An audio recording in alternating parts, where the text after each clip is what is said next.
There is one more question which have been kept on cupping in UPSC.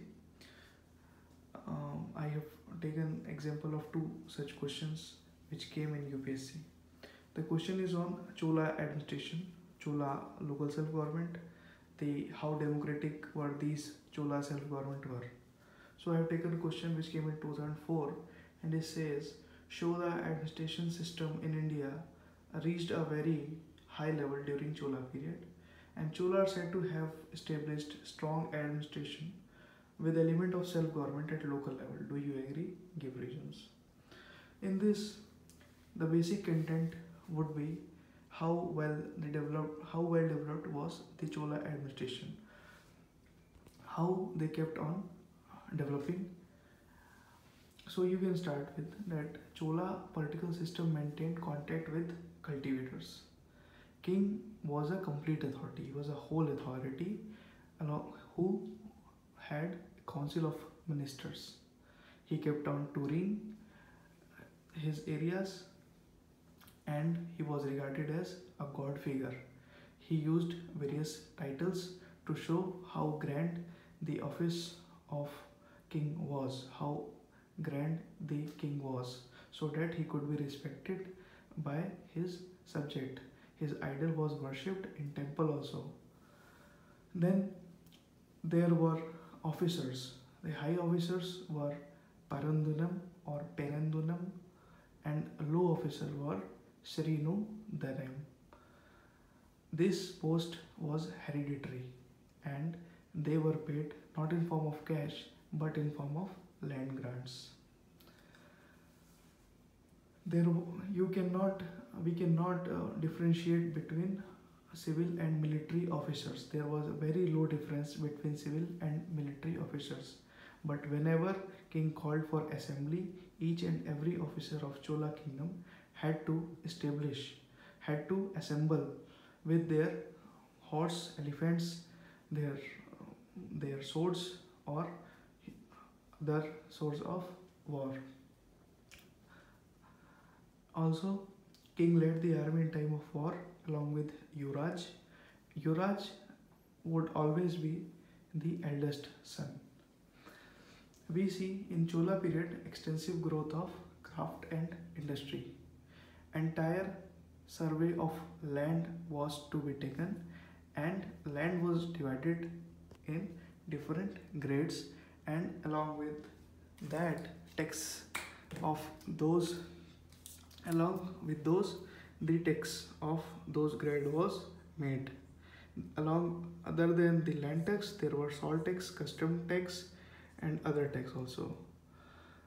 Not only there were taxation, but a huge amount was king used to spend on welfare. He kept on touring as we have discussed, and he kept on making some welfare moves also. He used to make roads, canals, temples. There was a huge army and navy. We have seen there were various forts. Wars were forts where their navy shows the efficiency. Now there were provinces. There were 6 provinces, sometimes 9, and they were called Mandalam. And then there was a district which was called Kottam or Valnadu.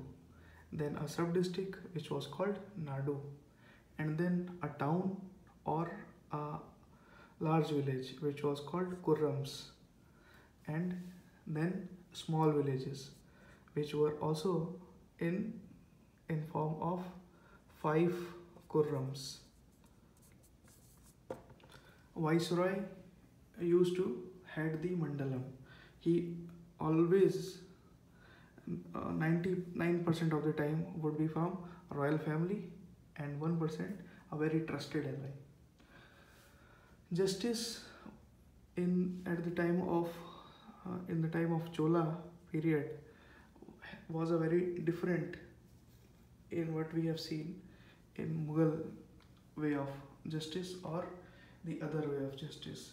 It was the village had the autonomy in administration and also in justice.